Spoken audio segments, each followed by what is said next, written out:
Dear Kuya Alex, unang-una po sa lahat, hindi po ako sumulat sa inyo para ibahagi ang aking kwento.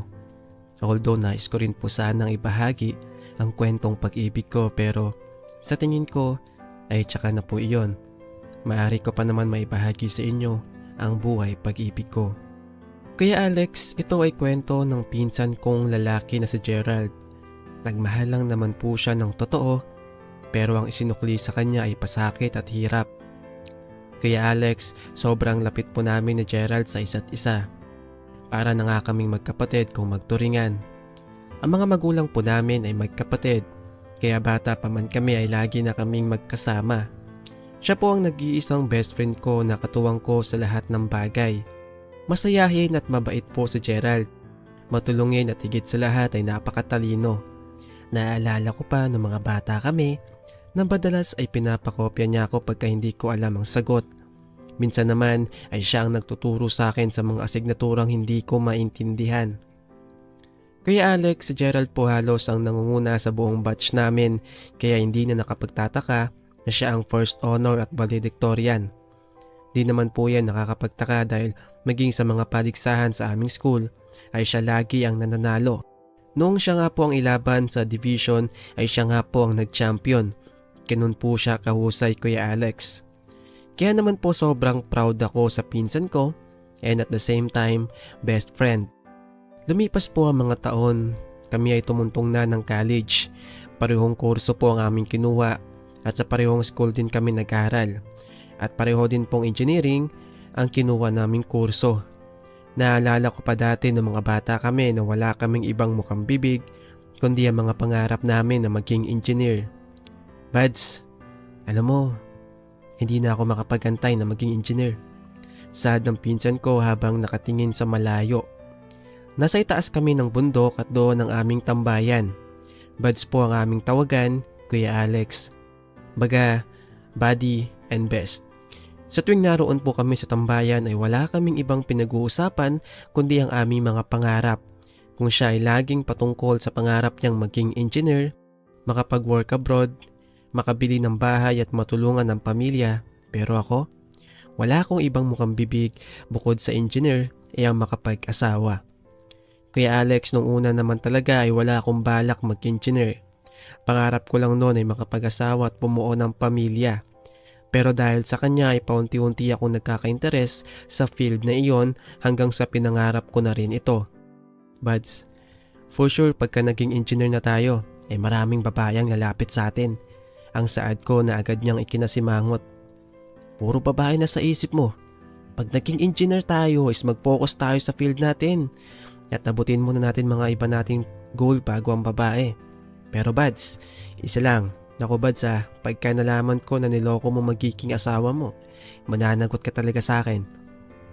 Grabe naman Buds, dahil ko pang nagkaroon ng tatay Pabiro ko namang sambit sabay tawa. Mas matanda kasi ako sa iyo. Tsaka magpinsan tayo. Kaya dapat nagtutulungan tayo at isa pa, wala sa lahi natin ang pagiging babaero. Saad pa nito na ikinatawa ko na lamang. Kuya Alex, lapitin po ng babae si Gerald. Isa na rin siguro sa nakaka-attract sa kanya ay ang pagiging mabait nito ay pagiging matalino. Bukod doon ay may itsura din po ito. Maraming nga nakakahalata na may pagkakahawig ito kay Alden Richards. Dimple na nga lang po ang kulang. Napansin ko rin naman yon kaya minsan ay tawag ko sa kanya Alden na walang dimple. Nasabay tatawa naman siya at gagawin ng isang pa-baby move na usong-uso dati. Halos perfect na ang pagkatao ng pinsan ko, Kuya Alex.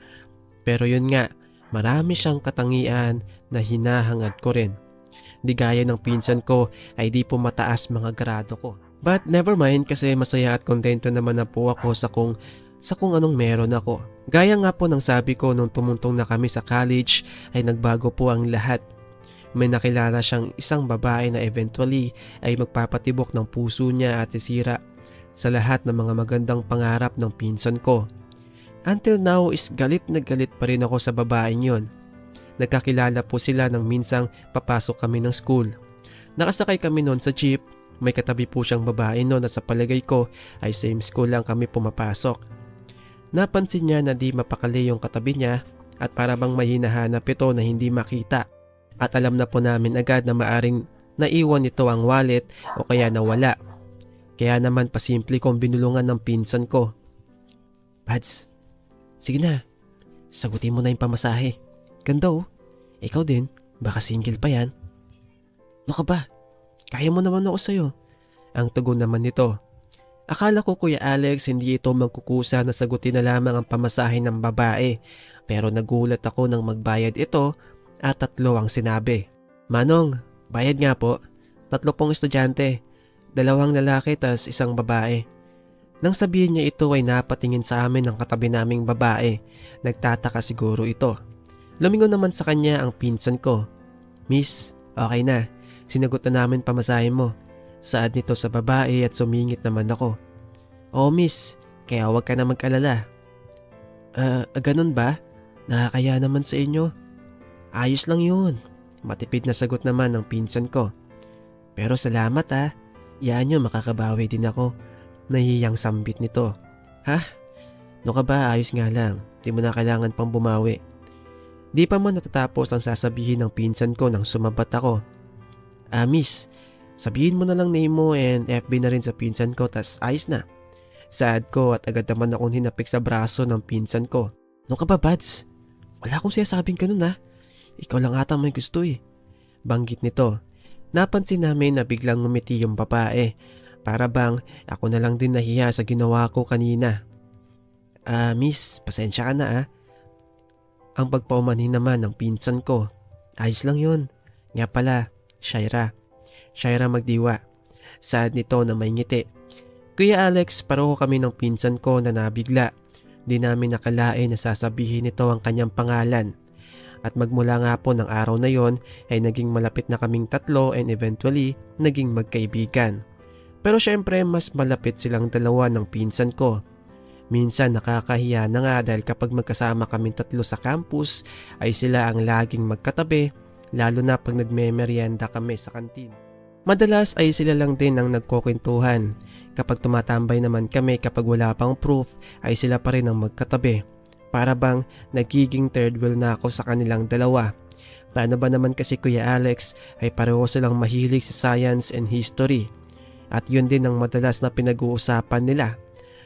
And kaya di ako makasabay sa kanilang 2 ay dahil sa wala naman kasi akong hilig sa ganun. Kaya minsan napapatulala na lamang ako kapag ang lalim ng topic nila about science and history.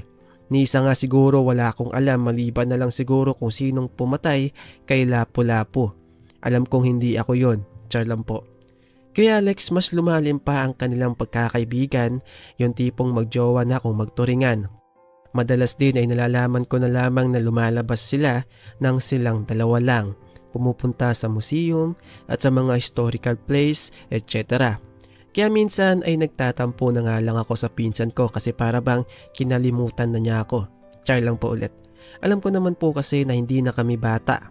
Kaya naman po may mga bagay kami ngayon na gagawin na hindi laging magkasama. Ayos lang naman po yun sa akin. In fact, masaya pa nga ako kasi nakikita ko na seryoso ang pinsan ko kay Shaira. Sa totoo po niyan ay wala pang ibang babae ang nakagawa ng malaking impact sa kanya. Siguro nga ay dahil sa mahilig silang pareho sa science and history kaya bagay talaga sila at nagkakasundo. Bads, pakiramdam ko si Shaira na yung gusto kong makasama habang buhay. Feel ko kasi magkakasundo kami. Kasi magkapareho kami na interesado sa mga bagay na may kinalaman sa science, history, astronomy, etc. Alam mo yung feel na pag nagkaanak kami, di pa man siya natatapos nang sumabat ako. Oo, pag nagkaanak kayo magiging mala Albert Einstein. Biro ko naman. Pero bad, seryoso. Bagay kayo. Tingin ko pinagtagpo talaga kayo. Dagdag ko pa. Sana nga Bads. Kasi alam mo, napakaganda niya. Matalino. At higit sa lahat, mabait. O di ba yan hinahanap mo sa isang babae? O so bagay nga kayo. Ba't kasi hindi mo pa aminin sa kanya yung totoo? Natatakot kasi ako Bads na baka layuan niya ako eh. Ha? Ikaw lalayuan? No ka ba Alden na walang dimple? Ang dami kayang babaeng nag-aabol sa'yo tapos ikaw pa yung lalayuan? Eh bakit naman? Iba naman si Shaira sa kanila eh. Tsaka, di tayo nakakasigurado kung may gusto rin siya sa akin. Hay, bahala ka Bads. Basta kung ako sa'yo sasabihin ko na yung totoo. Baka maunahan ka pa ng iba. Mahirap na. Ang sambit ko. Kaya Alex, akala ko wala talagang balak ang pinsan ko na sabihin kay Shaira ang totoo. Sabi ko pa nga nun pag di pa nito inamin ng totoo, ako na mismo ang kusang magtatapat kay Shaira. Biniro ko pa nga siya na pag pabagal-bagal siya kay Shaira, baka maunahan ko pa siya. Sika Buds, ikaw din. Pag ikaw, nako, liligapan ko talaga yung si Shaira, ang biro ko naman. Napansin ko na wala itong imik. Siguro nga'y napaisip ito na baka totohanin ko talaga. Pero biro lang po yun. Wala naman po talaga akong balak na agawin si Shaira sa kanya. Kaya Alex, ilang araw lamang po ang nakalipas, nabigla na lamang ako nang sabihin nito na sila na ni Shaira. Buds kami na ni Shaira. Ang natutuwang sambit nito na para bang nanalo sa loto. Talaga? Paano? Sinabi mo ba sa kanya totoo? Ang tanong ko. Oo Buds. Tapos sinabi niya rin na gusto niya rin ako. Kaya yun sabi ko kung maaari bang ligawan siya. Tas ang sagot niya, bakit pa kung ngayon pa lang tayo na? Muling sambit nito na kinikilig pa. Ngayon ko lang siya, Kuya Alex, nakitang kiligin ng sobra. Daig pa nga nito ang nanalo sa loto ng malaking halaga. Siyempre tuwang-tuwa po ako para sa pinsan ko. Nang gabing pa nga iyon, nag-celebrate kami. Kinabukasan po ay pinakilala na agad ng pinsan ko si Shaira sa pamilya niya. Lahat sila ay tuwang-tuwa na finally may GF na ito. Kala nga nila bakla ito kasi ni minsan ay wala pa itong natipuhan na babae. O ikaw Derek, kailan mo naman papakilala sa mga magulang mo GF mo? Ang tanong sa akin ni tita na mama ni Gerald. Naku ma, malabo. Kasi bakla ata yan si Buds eh. Pabirong sambit ni pinsan. Uy Buds, sama mo porket may GF ka na, ganyan ka na sa akin ha. Tugon ko naman. Biro lang Buds. Alam ko naman na loyal ka dun sa magiging GF mo. Yan. Syempre Buds, tayo pa ba? Pero kailan? Ang singit pa nito. Wait ka lang Buds, darating tayo dyan. Tama na nga yung biruan yung magpinsan. O halina't kakain na tayo at baka lumamig pa yung hinain ko ng pagkain.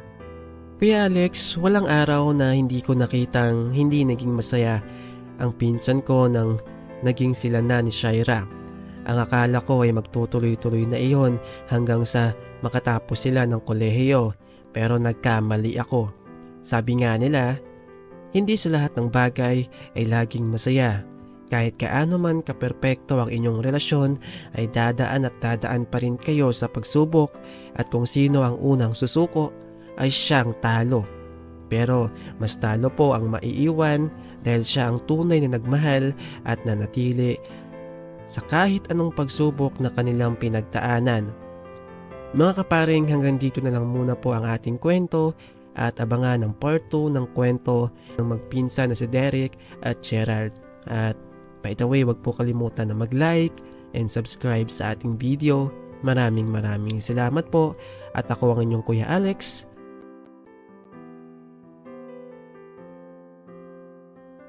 Magandang araw sa inyong lahat mga kaibigan. Ako po ang inyong Kuya Alex. Sa araw na ito ay ating ipagpapatuloy ang kwento na ipinadala ni Derek. Pero bago po ang lahat, sa mga hindi pa po nakapakinig sa part 1 ng kwento, ay minumungkahi ko na pakinggan nyo muna para malaman po ninyo ang unang bahagi. Kuya Alex, magmula nga po nang maging sila ni Shaira, ay walang araw na hindi ito naging masaya. Napansin ko na tila mas lalo itong ganado sa araw-araw at minsan ay hindi mo na ito nakitang malungkot. Ewan ko ba Kuya Alex kung bakit ganun na lamang kalaki ang impact sa kanya ni Shaira. Dahil nga po doon ay nababawasan na rin yung time na magkasama kaming magpinsan.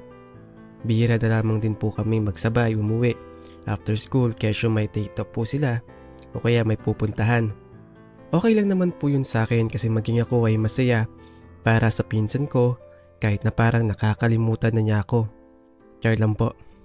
Pero nevertheless still masaya pa rin ako dahil natagpuan niya na ang the one, first love and surely the greatest love. Sa una ay akala ko po talaga perfect ang relasyon nilang dalawa. Sa una ay akala ko po na sila na talaga habang buhay. Sino ba naman po kasi talaga ang hindi mag-aakala?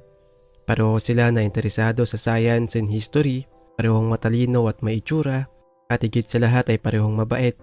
Sabi nga po nila kapag pareho kayo ng interes o pareho kayo ng gusto ng kapartner mo, ay magkakasundo kayo at magtatagal kayo o kaya ay kayo na talaga habang buhay.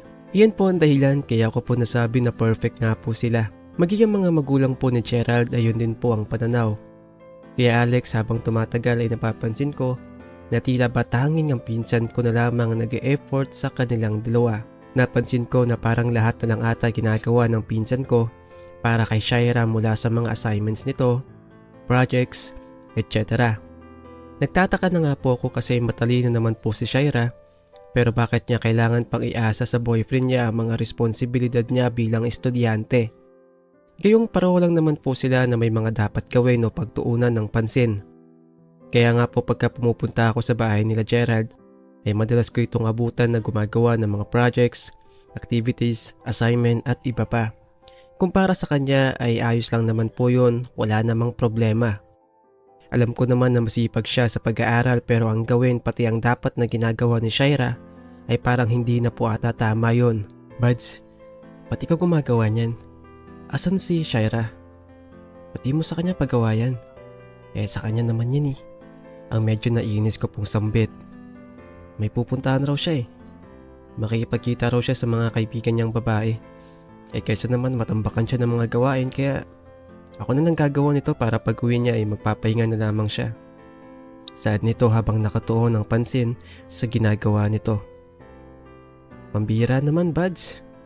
Tuwing pumupunta na lang ako dito parang yan na lang lagi ginagawa mo ah. No ba yan, Buds? Ginagawa ka na atang katulong ni Shaira ah. Ang muli kong sambit sabay napatingin po ito sa akin. Buds, ako ang may gusto. Isa pa ayokong nahihirapan siya at saka kayang-kaya ko naman to eh. Sad pa po nito. Alam kong kaya mo pero sana naman wag pong pairalin kay Shaira ang pagiging tamad. Parang kinukonsinti mo pa eh. At saka sigurado ka ba talaga na makipagkita sa mga kaibigan niyang babae yon? Ang saad kong muli, sabay tumingin po ito ulit sa akin ng may pagtataka. What do you mean, Buds? May gusto ka bang iparating? Huminga po muna ako ng maluwag sabay nagsalita. Kasi Buds, lagi mo na lang rason sa akin kung bakit ikaw lagi gumagawa ay dahil sa may pupuntahan siya. Buds, maniniwala pa ako kung irarason niyang may sakit siya pero medyo nakakalata na ako eh. Medyo nakakalata na ako na hindi ko pa man natatapos ang sasabihin ko nang sumabat ito. Na ano? Buds, di kaya niloko ka ni Shaira? Sambit ko. Kasi Buds, napansin ko na parang hindi na siya nakakabisita dito. Parang lagi na lang siyang may pupuntahan o makikipag-meet up sa kaibigan. Kasi Buds, boyfriend ka niya dapat sinasama ka niya. Dapat sinasama ka niya at pinapakilala sa mga kaibigan na sinasabi niyang ka-meet up niya. May karapatan ka eh. Dapat inaaway ka niya sa mga ginagawa niya. Pagpapatuloy ko pa. Buds, kung wala kang magandang sasabihin about sa kanya, umalis ka na. Ang saad nito. Buds, wala naman ako. Sinabi ko na, diba? Kung wala kang magandang sasabihin, umalis ka na. Galit na saad po nito. Buds naman, concern lang naman ako sa'yo bilang pinsan mo. Concern? Gago ka pala eh. Concern ba yung sinisiraan mo si Shaira? Alam mo Derek, wala kang alam sa pag-ibig at higit sa lahat, wala kang alam sa mundong to. Kaya wala kang karapatan na pagsabihan ako sa mga dapat kong gawin. Muling saad po nito. Kaya Alex, nabigla ako sa mga sinabi ni Buds. Yun po ang unang beses na nag-away kami at yun din ang unang beses na nakapagsalita siya sa akin ng masakit. Kaya Alex, wala naman po kasi akong intensyon o masamang intensyon sa kanya o kay Shaira. Concern lang naman po ako sa kanya. Kasi sa araw-araw ay puro paggawa ng mga task sa schools ang ginagawa niya at nakadagdag pa nga na siya na rin ang gumagawa ng kay Shaira. Double stress at pagod po. May time pa nga po na maging dalawa sa mga kaklase ni Shaira ay sa kanya na rin pinapagawa. Nakiusap daw po kasi si Shaira na isabay na rin yung sa dalawa niyang kaklase. Yung pinsan ko naman ay pumayag. Pinagsabihan ko pa siya noon na ba't siya pumayag pero ang tanging rason niya ay ganun daw talaga pag nagmamahal.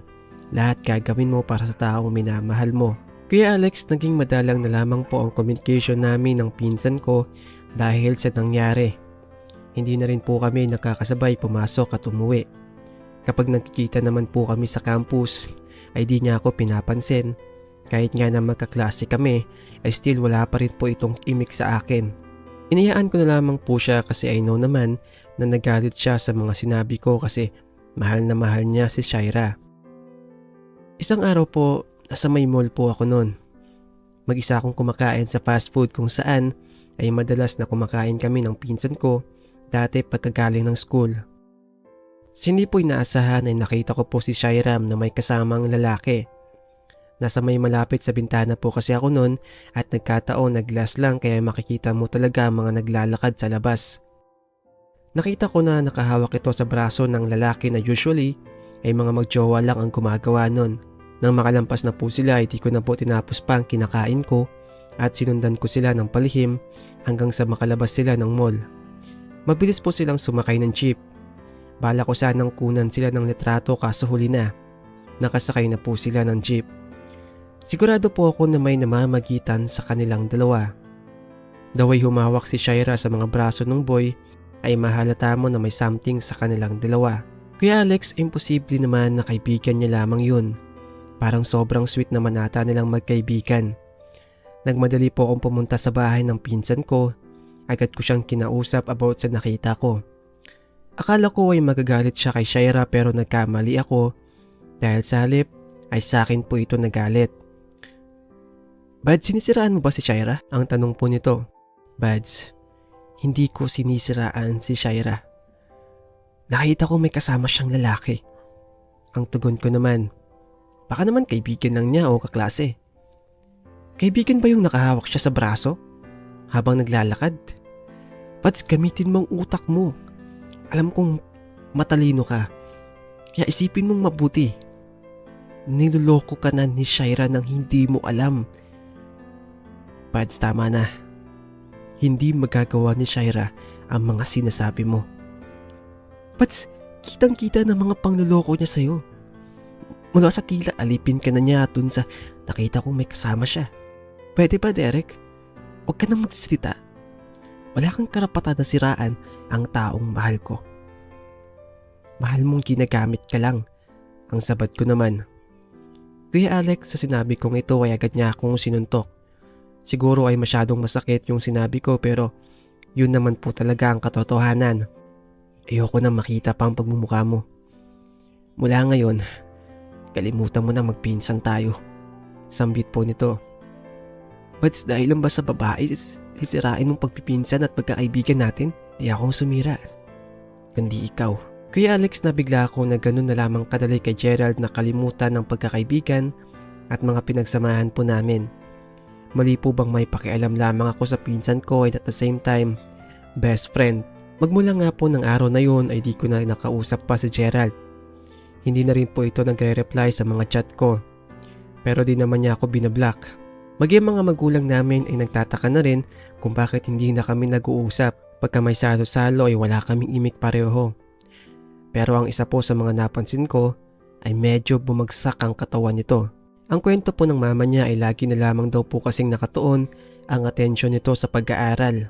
Pagkagaling daw po ng school ay gumagawa na agad ito ng mga tasks o mga projects. Hindi na nga daw po ito nakakapagpahinga. Inaabot pa nga daw po ito hanggang madaling araw sa paggawa. Kahit nga raw po Sabado at Linggo ay gumagawa pa rin ito. Nagtanong po ako kay tita kung pumupunta pa rin ba si Shaira para kamustahin si Bads. Pero ang sabi niya ay bihira lamang daw. Tas kapag pumupunta lang kapag kukunin na niya yung mga pinagawa niya sa pinsan ko o kaya ay pag may mga ipapagawa ito. Tapos tatambay lamang ito ng kalahating oras tsaka alis. Minsan ay napansin pa nga daw po nila na naglalambing ang pinsan ko kay Shaira at nakikiusap na kung maari ay magstay pa ng ilang oras para naman daw mas ganahan siyang gumawa. Pero ang tanging tugon lamang nito ay may pupuntahan pa. Maging sila tita ay napansin na tila ginagamit lamang si Gerald ng babaeng yun. Di naman daw po nila magawang kausapin kasi baka daw magalit o kaya sumama ang loob. Kuya Alex, awang-awa ako sa pinsan ko. Hindi niya deserve ang ganong klaseng babae. Marami naman pong nagkakagusto sa kanya na higit na mas maganda at mabait kay Shaira, pero bakit pa siya napunta sa babaeng walang pakialam sa kanya? Lumipas po ang mga buwan na wala kaming pag-uusap ng pinsan ko. Isang gabi po ay tumawag sa akin sila tita. Nagtatanong ito kung kasama ko ba si Gerald. Ang sagot ko naman ay hindi. Sabi niya na kanina pa raw ito hindi umuwi. Nag-aalala na nga daw po sila kasi mag-alas 9 na ay wala pa rin ito.